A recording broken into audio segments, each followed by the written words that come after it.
Thank you everyone for joining us today. Welcome Holger from Dresden. Hello. Hello. The Meet the Expert series is really a chance for one of the curators at the Wallace Collection to kind of take over the public program a little bit, with the idea being that each month we can focus on something that's of special interest to us. An area of the collection that we'd like to focus on, something quite specific where there might be new research going on that we'd like to talk about. And that's really why this month I want to focus on the Renaissance armourer Anton Peffenhauser. Not only is his work well represented in the Wallace Collection, there has also been, for the last 10 or 15 years, quite a lot of interesting research going on and new discoveries being made about him, primarily by Holger in Dresden.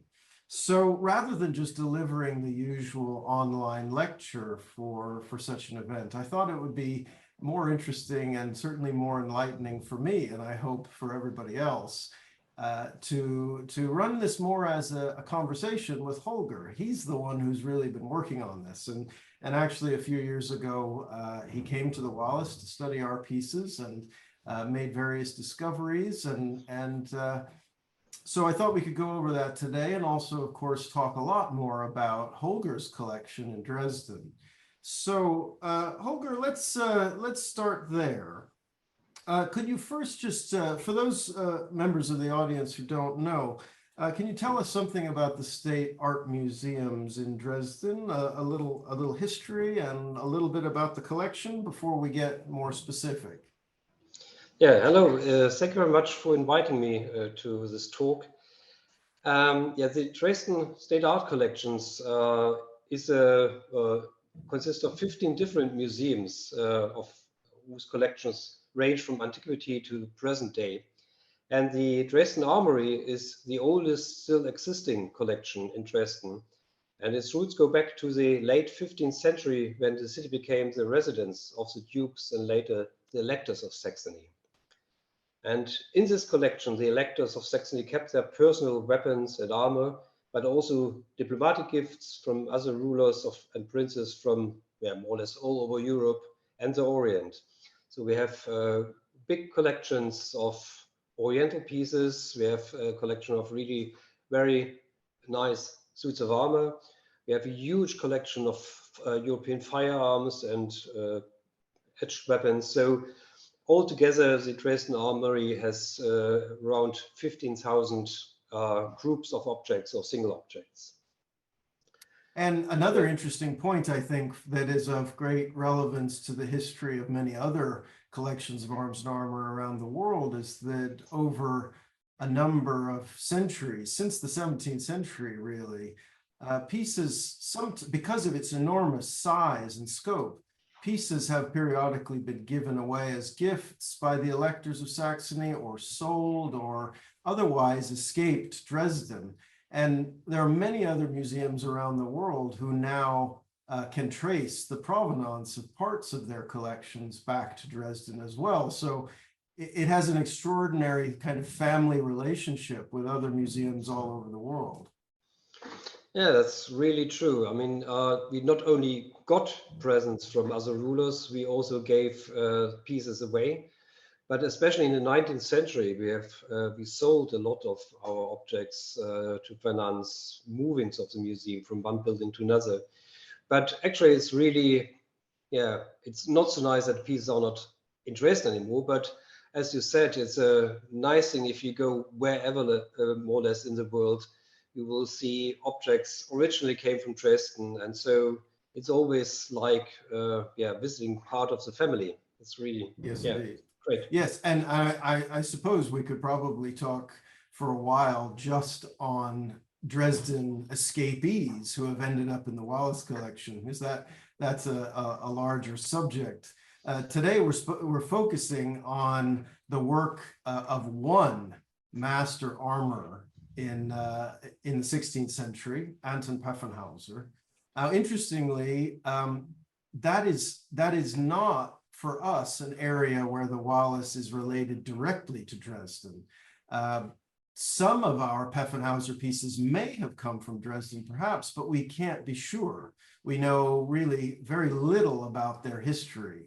Many of the pieces in the Wallace collection are probably acquired in the Paris art market in the 19th century, but we can't be sure of many things. But just the fact that we're dealing with two substantial groups of the master is a relationship enough for us today, I think.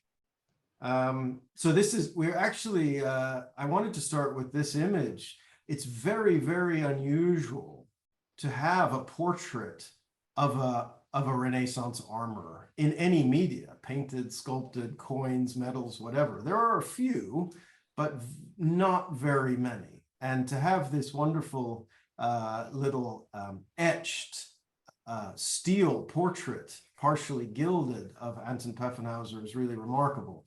And it's a great place to start in our knowledge of recognizing his pieces, because if you look in the lower right-hand corner, you'll see his coat of arms, which is a 3 conjoined legs in armor, normally referred to in heraldry as a triskelius. In the UK, it's most famous perhaps as the device of the Isle of Man. But it's also, as well as being Anton Peffenhauser's coat of arms, it's also the mark that he used on the products of his workshop, perhaps those that he himself worked on. And it's a very tiny little mark. It's only about 4 or 5 millimeters in diameter. And you know, the triskelius is there if you know to look for it, but perhaps slightly hard to recognize otherwise. Holger has been really driving forward the research on Anton Peffenhauser for the last, 15 years or so, I think. Holger, when did you begin your Peffenhauser project exactly? It was more or less in 2010. All right, yeah. I started in Dresden in 1988, but first I was more busy with our Oriental collection. And then when we opened the Turkish chamber in 2010, I started to look more into details of our collection of suits of armor. And quite soon I recognized that we originally had the biggest collection of Peffenhauser armor worldwide. And so, yeah, that was a point when I started to search what we still have, where pieces have gone, and what is in other collections. And so at the moment now, it's a huge number of pieces which should have been made by him, but that's a topic we can talk about it later, perhaps. Yes. But you mentioned this mark. That's really interesting that you should think you have these nice portrait of him with his coat of arms, and we know that his mark was the same as on his coat of arms, but there are only very few suits of armor where you really can find it. That's really tricky. Yeah, so from the early part of his story, before we get into the surviving works by Peffenhauser, what have you been able to find out about his life history, and maybe perhaps just a couple of preliminary thoughts on why he is an important person in the story of armor? Actually, it was interesting to find quite a lot of information about his life, much more than about other armorers. What we know is that he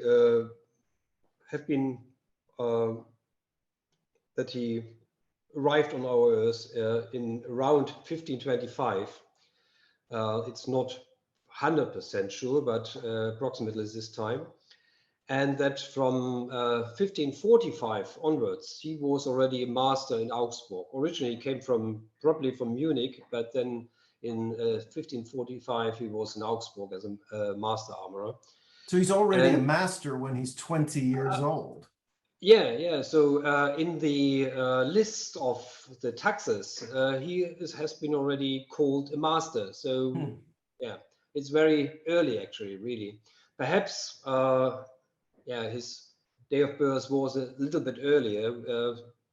As I said, we are not 100% sure, but 1525 is always a date or the year, which is yeah, has been said in publications. But in 1545, he was not really very important yet. He didn't pay a lot of taxes. He didn't worked a lot for different clients. But that changed in the 50s of the 16th century. So he worked a lot for Spanish nobility in the 50s of the 16th century.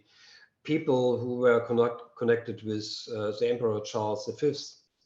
And so that was, yeah, you show these pictures now.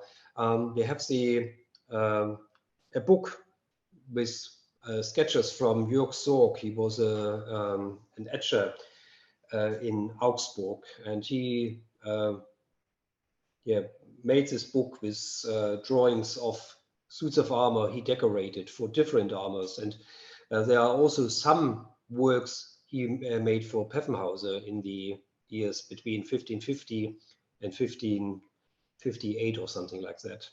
And the Zorg album is really the first direct evidence that we have of his work. I mean, we have mentions of him in city records earlier, but now we have visual evidence combined with the text that tells us what he was making and precisely when.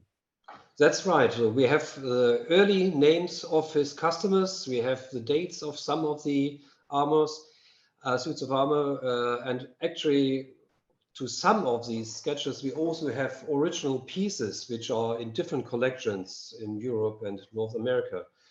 So yeah, we have pieces, for example, this arm was in the Higgins Museum in Worcester in the United States.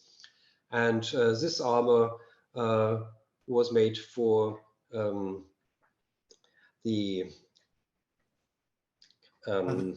first one is de Toledo, yeah. Yeah, Don Alba, Beaumontassa, yeah. Yeah, you have pieces also in the Wallace Collection in the Tower of London. So there are single pieces of these armor in quite a few collections worldwide, but not the whole armor survived. But still, it's a very lucky thing that we have this information. We have these drawings. We have some of the original pieces from the early works of Peffenhauser. Yeah, and that's an interesting point that you know, his earliest works are in steel are only represented by the random fragments that can be attributed due to the presence of the Zorg album. I'm struck by the fact that at the Wallace we have the reinforcing bever or buff for the jousting armor illustrated here. And I mean, here is a piece of Peffenhauser's early work that we can precisely date and attribute to a particular patron. And already quite early in his career, maybe when he's 30 or so years old, he's got this incredible sense of sculptural form, as well as working with the greatest etchers in his city. So it seems like once he got going and once he became known, his prestige seems to have increased quite rapidly. That's true. I mean, one thing really was, we don't know, of course, why, but he was connected with the most important people in the empire. So people who really were in the surrounding of the emperor. And I mean, we have these very important early works of his craftsmanship, but we also know that, for example, in the 50s, he already opened a second and later a third workshop. So he really produced quite a lot already. And yeah, that's one of the... Was he opening additional workshops then because there were regulations that limited the size of a single workshop? I mean, why would he need more than one? Actually, that's one. It's a good question. We don't know really for 100 for sure. But as far as I know, you had really regulations that you were not allowed to have, for example, many chimneys for one building. Mhm. And so to make it bigger, to produce more, he needed different places to work. But it also already gives a very interesting view on his practice. I mean, of course, he can't have done all the work by himself. If he had several workshops, he couldn't be in every single workshop every minute. So that's also a very interesting point. We'll come back later to that. Mm, mm. But yeah, so in his very early years, he already started to produce a lot, and not only these richly decorated armor we have got in Dresden now, and we have seen already some examples, but also we produced a lot of very plain things. But he also was not only an armorer, he was also a businessman, and especially in his later years, he was probably more important as a businessman as an armorer. So, and yeah, Augsburg. I mean, you have seen, you show us this nice picture of Augsburg here. It was next to Nuremberg in the German areas, the most important place to produce armor. And Peffenhauser was in the late period of this craftsmanship. He was the most important armorer in Augsburg, and he became more and more famous. And that's, I mean, for me, I've always thought that to be quite extraordinary, because he, early in his career, he seems to have lived through the greatest commercial crisis that the Augsburg armorers had ever faced. As we've already seen, early in his career, Peffenhauser was working for the Spanish royal court, as were most of the other major armorers in Augsburg, for the simple reason that the Holy Roman Emperor, Charles V, was also King of Spain. And the emperor's personal taste was for the patronage of Augsburg armorers. Of course, he's very famous for having a close relationship with the Helmschmied family, perhaps the most famous of all Augsburg armorers. And of course, where a king or a monarch goes, so do everyone else follow. He sets the fashion. He is the maker of manners, as Shakespeare said. So in the early 1550s, Augsburg was heavily committed to major contracts to Spanish noblemen. But then when Philip, Charles V's son, Prince Philip of Spain, became the ruler of Spain in his own right, he was very anxious to cast himself in his own way, to define his own identity. And one of the ways he did that was to remove his Augsburg patronage and develop a new style and new self-image with armorers in the city of Landshut, specifically Wolfgang Großschädel of the city of Landshut. And isn't it right that, you know, the loss of all of these contracts and the dedication to the Spanish court for so long kind of caused many armorers in Augsburg to go out of business. And Peffenhauser seems to have been one of the only ones who survived and indeed thrived and was able to diversify and attract other clients. Yeah, that's true. I found a lot of material in the archive in Augsburg, which is just telling this story. I mean, Peffenhauser was already so famous, so clever, that after the death of Charles V and that the center of the empire moved to Prague and Vienna, he worked especially in the 1560s, he worked a lot for different emperors and their sons and so on in Vienna and Prague. And and what I found is a lot of material, letters from different people complaining that Peffenhauser got all the contracts for armor, so much that he couldn't really do all the jobs. And then he was collecting the contracts, and then he went to different people and ask them to do at least part of the contract. And so already in these days, he was a businessman, not only putting Augsburg armorer into work, but also armorer in Nuremberg. So I found letters that he moved to Nuremberg to buy armor there, bring them back to Augsburg, and then selling them in form of a big contract to people. For example, I found that he had a contract to produce 2,000 simple field armor in a period of 3 months, which was even with 3 workshops, it was simply not possible. And so, he got the whole contract, but then he asked several armorers from Augsburg and Nuremberg to work at parts of this contract. And so we have a lot of letters complaining that he, of course, gets most of the money, that he was not allowed to bring armor from Nuremberg to Augsburg, which was a problem with the guilds, the rules of the guilds in these cities.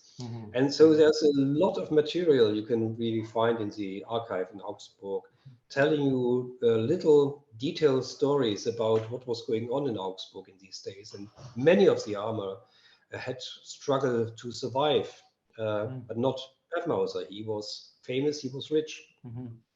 And I mean, it's a joy to me that we have such a wealth of documentation that can add so much background and color to our understanding of this person. Because in the study of arms and armor, we normally just have the objects, and we often know nothing whatever about the people who made them. If we're lucky enough to have a mark, and the mark is lucky enough to be identified, maybe we can put a name. And maybe there's some real sketchy information, but usually you have to get used to disappointment as an arms and armor curator, and get used to the idea that there's so much that you will never know. And Peffenhauser is starting to reveal himself as the great exception to this. And I think then, so once you have this incredible wealth of documentation, we can then try to look at it together with the surviving objects. And amazingly, there's quite a lot of surviving Peffenhauser armor around, and of course concentrated most closely in Dresden. Shall we look briefly at the major Peffenhauser pieces in Dresden and use that as a way to expand on all of this? Okay. All right. So this is the earliest piece, I think. Yeah. So after he had contracts with Vienna and Prague, and he did work quite a lot for the Bavarian dynasty of the Wittelsbach, he had first contacts to the Electors of Saxony in the 1576. But as far as we know, they didn't came together really. But in 1583, Elector August of Saxony ordered a garniture of suits of armor for the field and for the joust and for the foot tournament. And I mean, what you said is that we are in the lucky position with Peffenhauser that we have so many documents, but still often enough we have the unlucky moment that we simply can't bring these documents with armor together. So the early surviving armor is this so-called waffle armor in our collection, because of the decoration of these little squares. And one armor and a saddle and a chamfron are in Dresden, and other pieces are in New York in the Met. Yes, on the right side. But the interesting thing is really, I mean, we always say that it is the earliest order from 1582, but still I'm not for 100% sure, because we have a lot, means a lot, several letters going forward and backward from the Elector of Saxony to Augsburg, and from Peffenhauser from Augsburg back to Dresden. But it's not 100% sure whether it really means this armor. But still, I think it is this armor, because it's also very interesting that, and that is also something typical for Peffenhauser, he reused older fragments from other armor to create new works. And so at this armor, we also can find on several places on the armor, we can find elements which show us that he reused parts from an older armor, and also the shape, for example, of the breast is a bit old-fashioned for the years in the 1580s. Yeah, and you have similar waffle iron decoration on other Augsburg armors that survive too, or that is comparable, but those tend to be more like in the 1560s. Yeah, exactly. So we have this kind of decoration on earlier pieces. The shape of the breast is earlier. So he definitely reused earlier pieces for this contract of 1582, if this is really the armor, which means, is meant in all these letters from Peffenhauser and from the Elector of Saxony. Yeah, that was the earliest thing. But then after the death of Elector August, with his son, Christian I, it really became a complete new story. Christian was so happy with his armor. I mean, August ordered it for Christian, that Christian only ruled for 5 years, then he died. And in these 5 years, he ordered quite a lot of suits of armor in Augsburg at the workshop of Peffenhauser. So altogether, I could find in our inventory books 39 suits of armor, either made by Peffenhauser or bought by the Elector of Saxony from Peffenhauser or attributed to Peffenhauser. So it's really 39, but of course not all are still in Dresden. But most of these armor have been made for Christian. So what you see here is on the left-hand side is a painting showing Christian in a Peffenhauser armor. And on the right-hand side is a picture of an armor made for Christian with the coat of arms of Christian on the horse armor, with the same decoration as on the armor on the painting. But the interesting thing is that I found out now that it was not as one armor as you could believe if you go in our exhibition. It was a collection of at least 6 very similar suits of armor, but perhaps even more, where the decoration on the first look, it's very identical, but if you look a bit closer, you can see differences. And also the mass of pieces shows us it must have been that he ordered at least 6 very similar suits of armor. And what we have got now in Dresden is a combined armor made of pieces from different of these armor, because the other pieces are either not existing more or are all over the world now. You have pieces in the Wallace Collection, there are pieces in New York, there are pieces in Nuremberg, pieces in Chicago, Detroit, in London, in everywhere, Paris.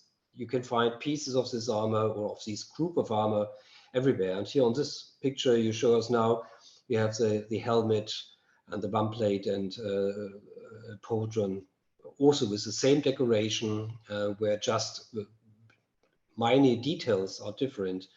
And that's a tricky thing.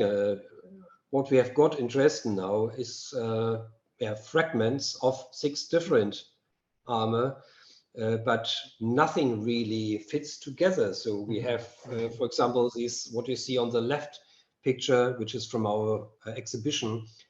You see this grand guard for the left shoulder, but on the chest or the breast we have still got, you have no opportunity to fix it. So there must have been a breast from a different armor where this piece belonged to, and things like that. We have 4 saddles for these in this same decoration, which is of course too much for one armor.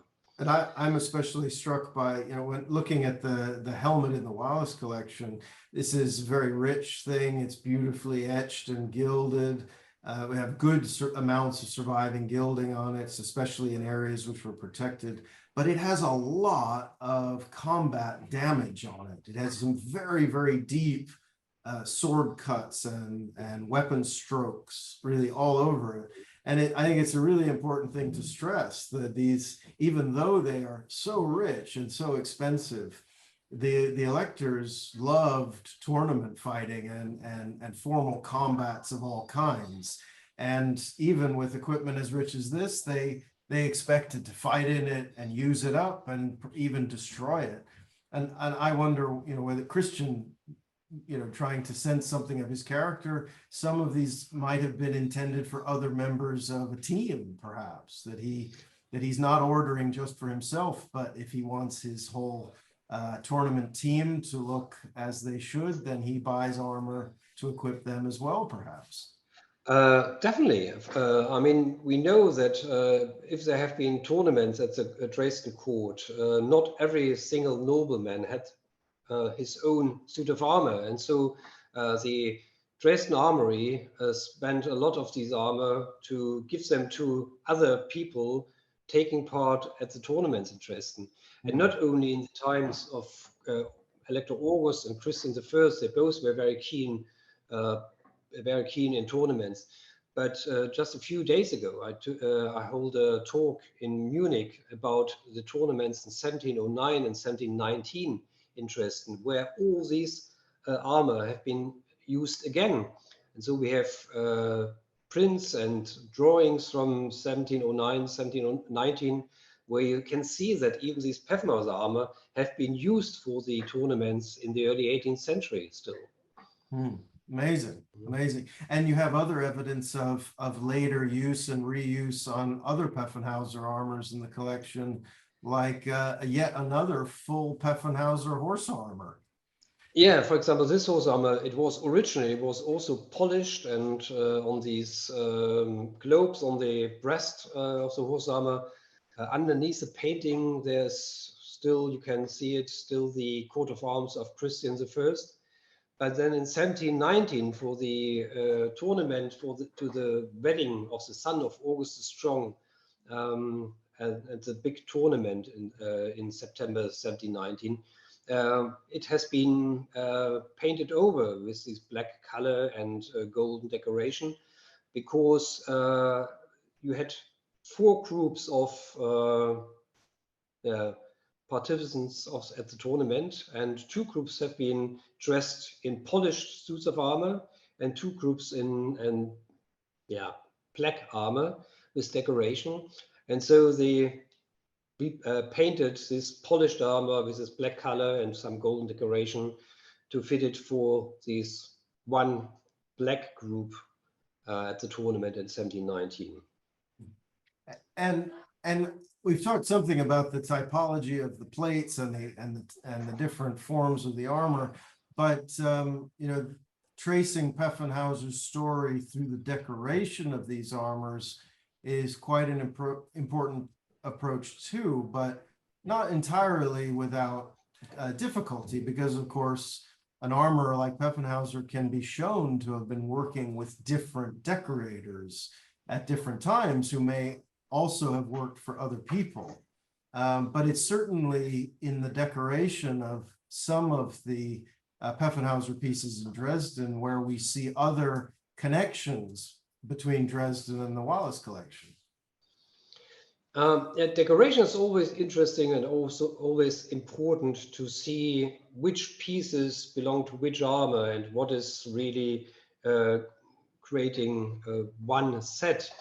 But of course, the decoration is not, as you already mentioned, not a good way to see what is in Peffenhauser armor and what not, because, as you said, people like Georg Zorg worked for different armors, but also Peffenhauser may have different people to decorate his armor.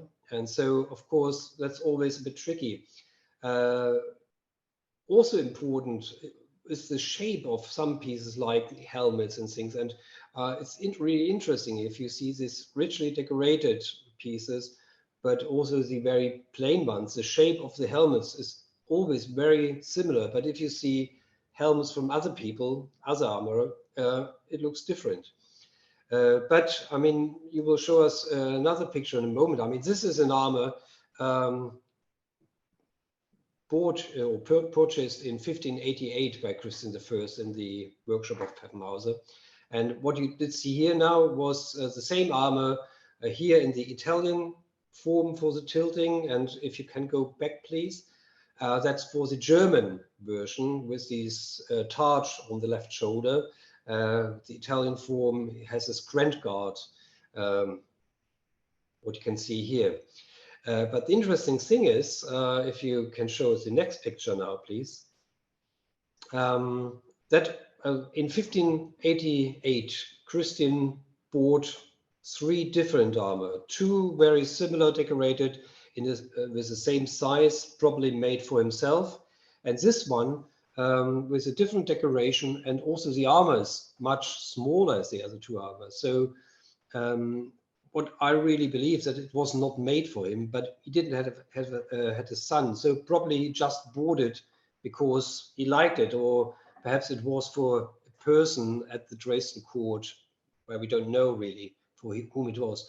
But if you see the decoration here, which of course has not been made by Peffenhauser, but one for by a person working for him, and then you see pieces with the same decoration. Perhaps you can see the next picture, like these pauldrons in the Wallace collection, where you really can see, okay, the gilding on our armor is only there in fragments, and in the Wallace collection the gilding is still fine. But then if you see the decorations, exactly the same.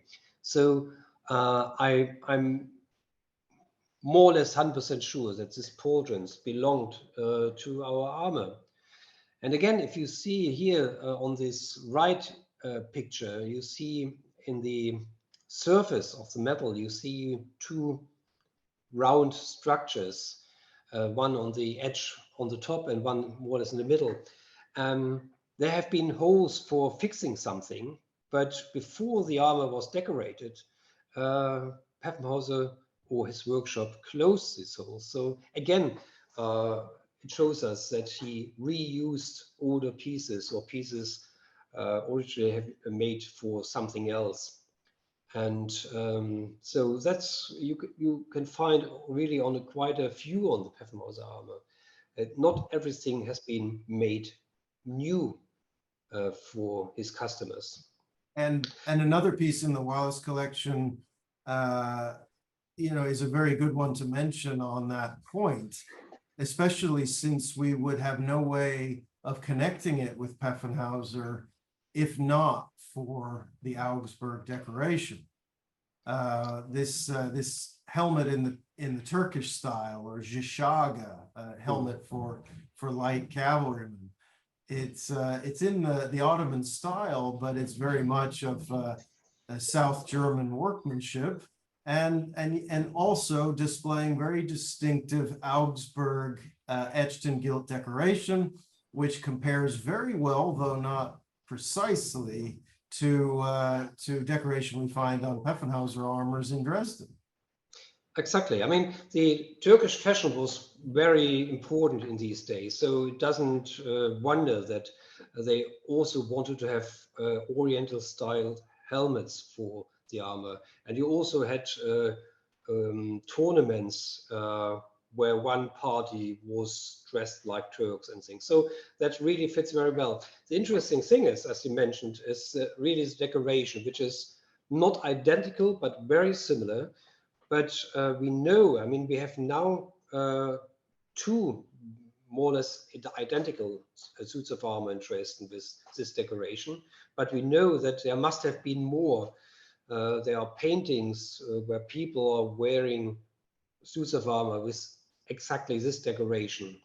But you can see it's not the armor, which one of these 2 armor which are still in Dresden. So the interesting thing is really, so this helmet has been used for at least in very similar armor, probably made by Peffenhauser. But the interesting thing is that this helmet originally came from Nuremberg, because you have the city mark of Nuremberg on the helmet. But this mark, normally, is you will find this city mark in an undecorated area of an armor or helmet. But here it's underneath the decoration. So the decoration has been made around the city mark. So the interesting thing is really that probably Peffenhauser bought this helmet in Nuremberg to fix it to one of his suits of armor, and the decoration has been made in Augsburg. That sounds really strange, but it was very common for him, and I found a lot of letters where the Augsburg Armor Guild complained because of this practice of Peffenhauser buying suits of armor or pieces in Nuremberg and selling them together with his armor. But so it became more and more normal in these days, and Peffenhauser was the reason why the Augsburg Armor Guild changed quite a few of the rules just to keep him in Augsburg, and not that he probably is moving to Nuremberg because it was easier for him to work there. But it's really nice that we have, with this fantastic helmet in the Wallace collection, an example where you really can show this practice of buying pieces in Nuremberg and reuse them in Augsburg as part of an Augsburg suit of armor. But without that documentary research that tells the story, this helmet would remain a puzzle because it doesn't have Peffenhauser's mark on it, and you know, we wouldn't have any of that backstory.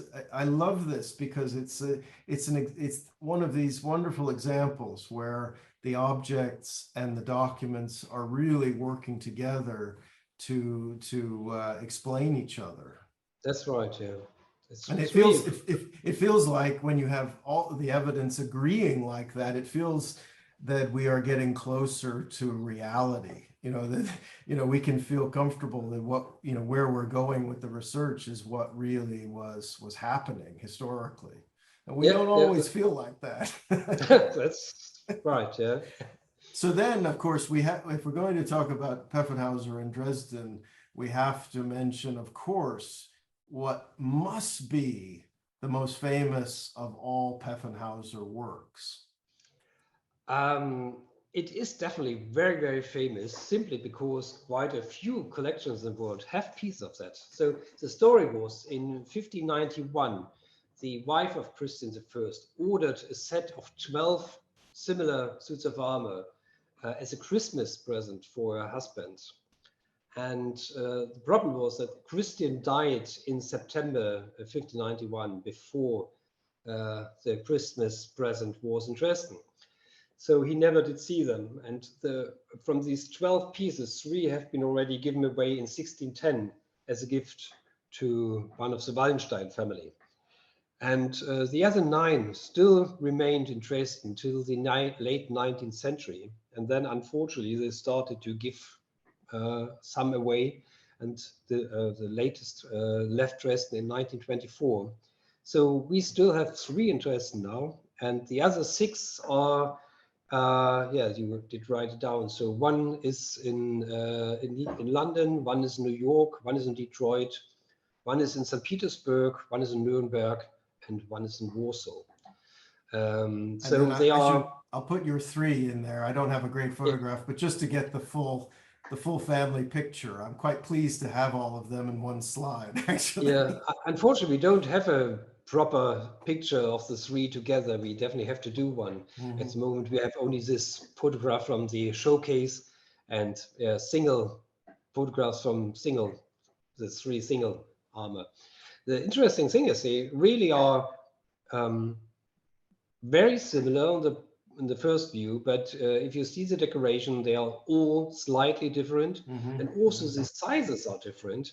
So what again gives us the reason to ask what you already asked before, when an order of 12 of these very similar armor has been made, was it all for Christian himself, or was it for some friends of him, where it was clear, okay, at the next foot tournament, Christian and his 11 best friends would fight together as a company? It He must have been. simply, I mean, it must have yeah, been. I mean, these combats at the barriers were so lavish and so fashionable in the end of the 16th century, and invariably they were fought in teams of 12 or more per side, and these teams are fighting on foot across a waist-high fence, the barrier.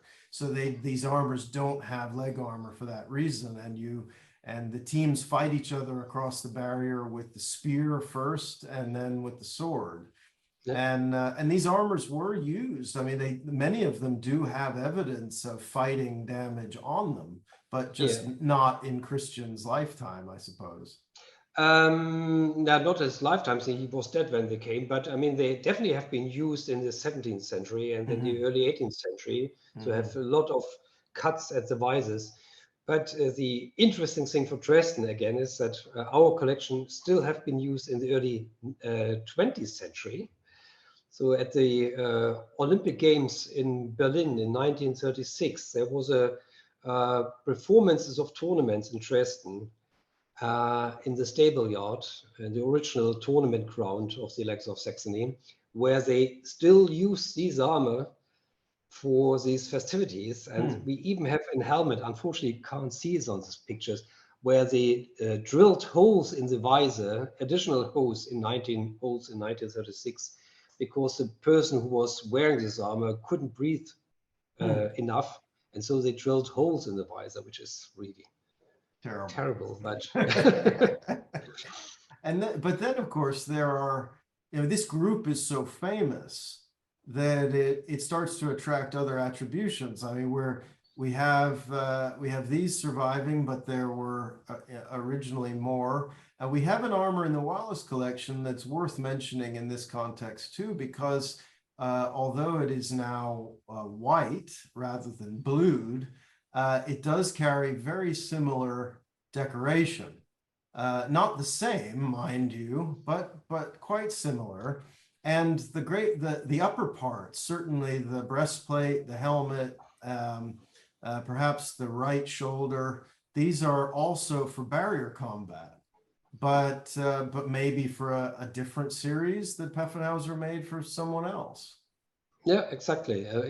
I mean, you see a lot of very uh, big similarities, but it's not really exactly the same. Hmm. And Hmm. I mean, of course, if it would be polluted, then you could believe, okay, the variation of the decoration of the nine still existing of the armor from 1591 is so big, it could fit into the series. But there are some differences where I think, no, it was definitely not part of the series. Hmm. But probably, as you said, probably Peffenhauser either he made a single one for a single person, or it was also a group Hmm. of Hmm. several very similar armor. I mean, there are, for example, there's a single helmet in the, I think, Higgins collection, I think, which is very similar to your helmet. So it might have been part of a bigger group of very similar food tournament armor as well. Yeah. Hmm. And we have to be a little bit careful, of course, with this one in the Wallace, because this is an object that was on the commercial market in the middle of the 19th century. We don't know precisely how it entered our collection, but this is how Sir Richard Wallace and his father collected. And it has some pieces on it that were originally plain, and then the 19th century craftsman has etched the matching pattern copied from the breastplate and the helmet onto the gauntlets and the feet, for example. So this one has complexities of interpretation, but there are also encouraging clues in the fine details. I'm fascinated by the fact that many Peffenhauser armors all over the world, separated by sometimes by decades in their manufacture, all have very similar buckles. Yeah. I mean, not all buckles on these armors are original, but many of them are, and many of the Peffenhauser works of the Wallace Collection have these very distinctive, beautiful little copper gilt buckles. Do you have similar things in Dresden, presumably? Yeah, and not only the buckles, it's also the plume holders at the helmets. They are also very similar. And what really fascinates me is that, okay, if you would have the same buckles, the same plume holders in one collection, then it's quite clear that it could be possible that they have been fixed on the armor later in Dresden, in who knows. But if you find the same buckles, the same plume holders on Peffenhauser armor in more or less all the collections, and armor where we exactly know that, for example, your armor in the Wallace collection never have been in Dresden. So that, for me, it's really quite clear that these buckles and also the plume holders must have been original from the workshop of Peffenhauser. And so far, I couldn't find any works of other Augsburg armorer with the same buckles, the same plume holders on it. So it's something really not very, it's not very obvious, but it's something really could help you to find out really what has been made in the workshops of Peffenhauser, what not. And so it's already a huge number of suits of armor with the same buckles or very similar buckles and very similar plume holders, where the difference is really, it's minor differences. So they are more or less identical.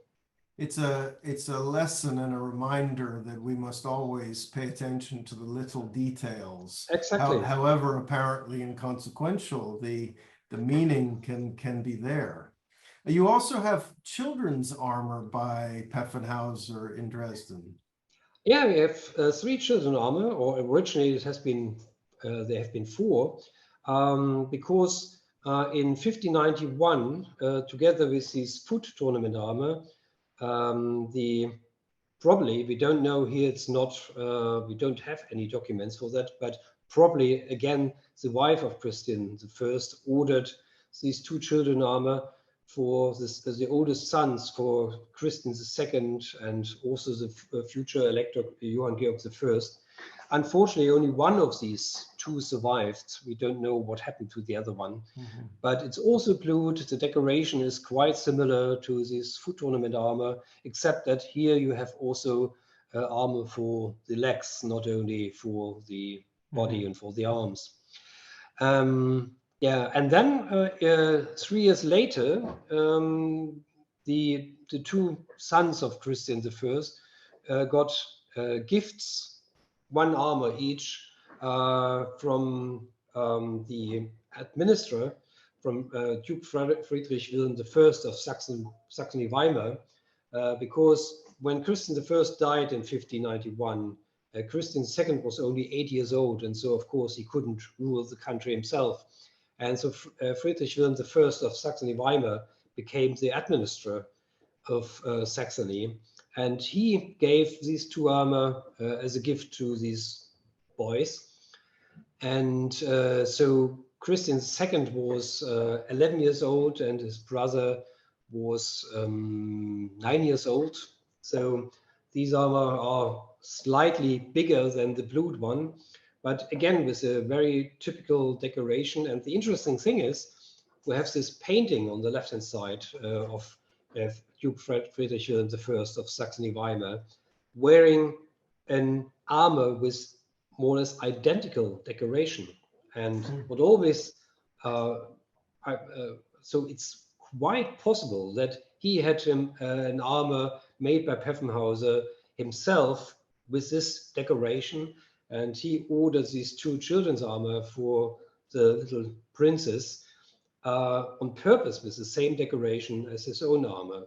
But unfortunately, this armor didn't survive, and so we can't be sure. If that was the case, though, it would have been a really extraordinary kind of visual statement at the Saxon court, that he's almost taking on the role of a surrogate father, certainly in visual terms, if the boys now have matching armors with this person. Yeah, It's like a dynastic statement, isn't it? Yeah, yeah, and especially because the family of Friedrich Wilhelm I was from the Ernestine line of the Wettin dynasty, and the electors of Saxony in these days were from the Albertine line, and these two lines were not really very friendly to each other, so they have been enemies from time to time. So it's even more fascinating that yeah, probably he ordered these armor in the same decoration as his own one. Yeah. Now, so Holger, so far, it's seemed like the work of Peffenhauser, this very lavishly decorated, technically complicated armor systems, have been fairly easy to recognize or to attribute to Peffenhauser. I mean, most of what we've talked about so far isn't really that controversial, although we can't always be sure of the fine details. But there are other armors, Augsburg armors at Dresden, where we think they might be Peffenhauser, but it's not at all so easy. Yeah, now you started a really complicated group of suits of armor. There is a group of 4 very similar suits of armor where the main pieces are in New York, in London, in Coburg, in Nuremberg, and in Dresden. Originally, there was a set of 2 made for Johann Wilhelm I of Saxony-Weimar in the time around 1560, 1570, something like that. And then the other 2 have been made for his son, Friedrich Wilhelm I of Saxe-Weimar in the 1580s, late 1580s, something like that. The interesting thing, all of these armors can be recognized with this very distinctive black and gold kind of twisting riband decoration. Exactly, the decoration is very similar, but still you can see differences. The older group, the decoration is not only this black and golden decoration, but you also it's going deep into the metal, and it's more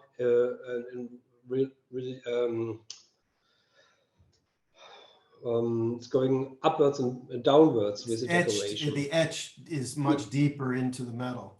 Not only etched, it's also embossed and chased. Embossed, yes, yeah. yes.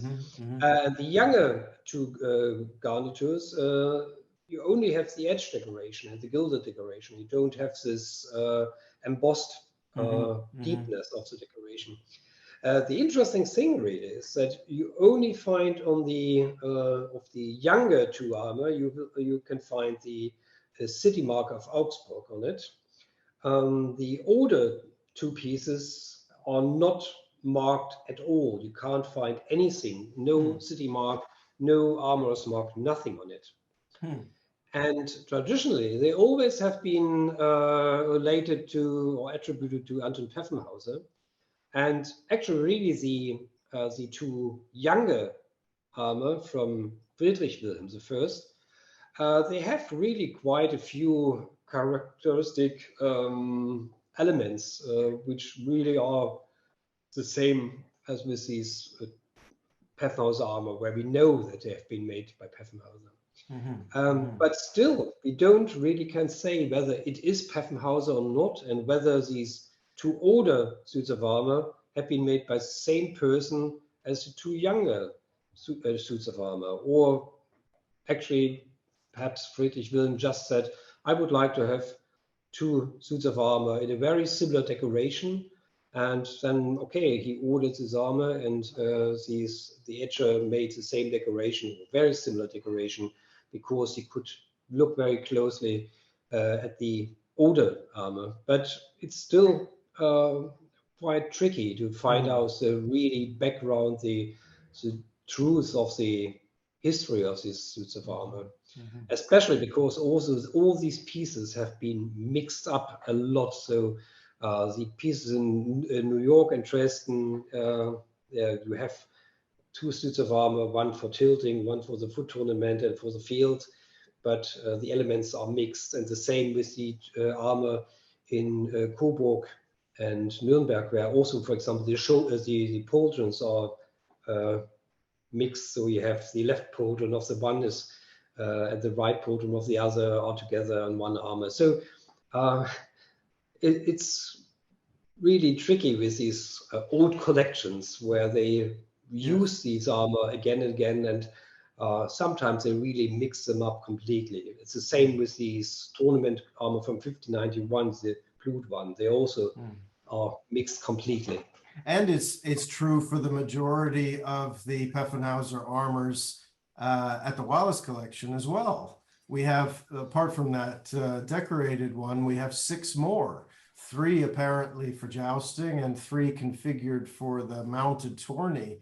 But really, when you look closely at these, they have pieces for all forms of joust and tournament kind of mixed all together. Again, a product probably of compositions made in the 19th century for commercial gain, really. But I love the Wallace series because they're a wonderful complement to everything we've seen so far. I mean, the etched and gilt decoration is fabulous, but as you already said, Holger, there's a lot of evidence for Peffenhauser making so-called white armors or just plain polished armors with no decoration at all. Exactly, yeah. And I really love this group. It's so elegant in shape, so brilliant made steel work where the decoration doesn't hit anything, and actually some of them are even marked with the Peffenhauser armours mark, which also is very important because, as I mentioned at the very beginning, we only have very few armor made by Peffenhauser with his own mark on it. And what also is interesting here, perhaps you can show us the picture with the filled holes on it on one of the press. Yeah, this breastplate, not only does it have, it's obviously recycled, it's also got the marks of Wolfgang Großschädel and also the Eisenhut mark, the city mark of Landshut. So normally we would assume that this breastplate was mixed in with some Peffenhauser pieces in the 19th century, but your research has shown that Peffenhauser himself was doing such things. And we have the filled holes on the breastplate, converting a jousting breastplate for another purpose, and we know that Peffenhauser did things like this. Yeah, I mean you can find exactly this type of filled holes on quite a few of our armor in Dresden, and so it's exactly the same way how they did it. So yeah, I still think it's that it was not made later somewhere in the history of the suits of armor. It probably has been made in the workshop of Peffenhauser to reuse these pieces. And I mean, here in this case, it's even more tricky if you have the mark of a different armor on the breast and the city mark of Landshut on a very prominent part of the chest of the breast where you can see it. But still, I mean, you have seen it on your helmet. They didn't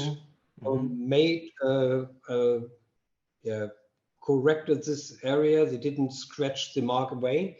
They kept it, and they perhaps they even have been proud for the work of different people and that they could involve this. I mean, in the case of the helmet, I mean, these Oriental style helmets, Nuremberg was famous for these helmets. And of course, Peffenhauser could have made something like that, but it was probably more important to show, okay, I have one of the best products in this style from Nuremberg, and I use it for my armor. And here, Großschädel, I mean, it was a very famous family of armor. And so why scratching this mark away if I can show you, oh, it's good quality pressed. But both of those examples, and this one especially, just they again are wonderful examples of how an object can give color to the story of this person, that it demonstrates potentially his incredible, creativity as a businessman. He takes these huge contracts to make a whole series of tournament armors on short notice for the Bavarian court or whatever. And then he has clever, creative, diverse ways of filling that contract. Yeah, And the exactly. objects show that, and the documents show that. Yeah, So we exactly. should wrap up and give ourselves a little time for questions if we still have it. But just to finish on the man himself and his spectacularly successful life in other ways. Not only did he have a working lifetime of 50 or more years, he also had 2 wives and 14 children, all depicted on this funerary plate. Not all of those children, of course, survived, and the second wife was a result of the death of the first wife. Nevertheless, quite an extraordinary man in many ways. I think you'll agree. Holger, do you have any plans to publish the work, or any thoughts about that? Yeah, definitely. I mean, there actually are 2 plans for 2 different publications. The one thing, the minor version, would be just to publicate the Dresden armor, and not only the suits of armor which are still in Dresden, but also the pieces which originally have been in Dresden and are now in different collections. That's one project, but another project in cooperation with people from different collections, and hopefully also from the Wallace Collection with you, Toby, would be a publication about the whole oeuvre of Peffenhauser, where we also can discuss the connection of the armor in different collections together, and also different problems where you only can find solutions if you can put things from different collections together. So that would be a bigger publication, probably in English. The other one would be probably more in German, I think. So we will see how, if we have the money to do that, if enough people are ready to work together at this project. So yeah, it would be great to have both of these publications, or we will see. I really, really look forward to it. I'll invite Ollie back now, and just thank everyone for taking the time to come along today.